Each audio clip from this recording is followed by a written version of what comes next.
Advance பண்றாங்க பண்ணிட்டாங்களா? Check பண்ணு. ஓ பண்ணிட்டாங்களா? இப்போ நேத்தா? முதல்ல சப்ளையர் பணத்தை கொடுத்துருங்க, அட்வான்ஸ் கொடுத்துருங்க, முதல்ல ஆர்டர் ப்ராசஸ் பண்ணிவிடுங்க. வேற அந்த அமௌண்ட் வேற எதுக்கு ரொட்டேஷன் விடாம பார்க்கலாம். ஓகே, இந்த 100 ஆறு என்னாச்சு? நம்ம கம்ப்ளீட் பண்ண ஆறு பேமெண்ட் வந்துருச்சா? Super super.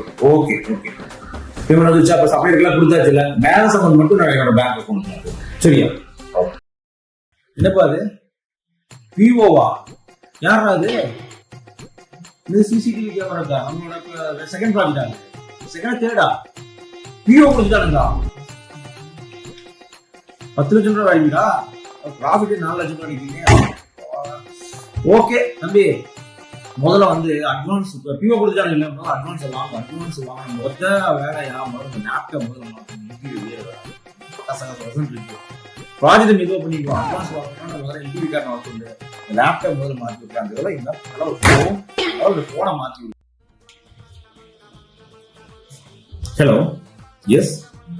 So 5000 piece order தேவைப்படுதுங்களா?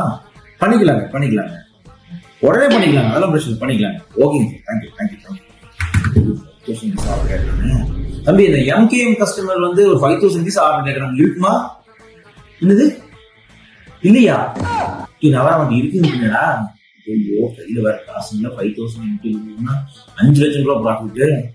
சரி, அவங்க கரெக்டாக நீங்க முதல்ல ஒரு கொட்டேஷனை போட்டு அனுப்பிச்சு முதல்ல அட்வான்ஸ் வாங்கு. கையில காசு இல்லை. ஐயோ, 5 லட்சம் ரூபாய் ஆச்சு. கொட்டேஷன் போட்டு பார்க்கலாம். முதல்ல அந்த அட்வான்ஸ் ஒரு 2 லட்சம் ரூபாய் வாங்கி அந்த கடன் நம்ம அடைச்சிருக்கோம்.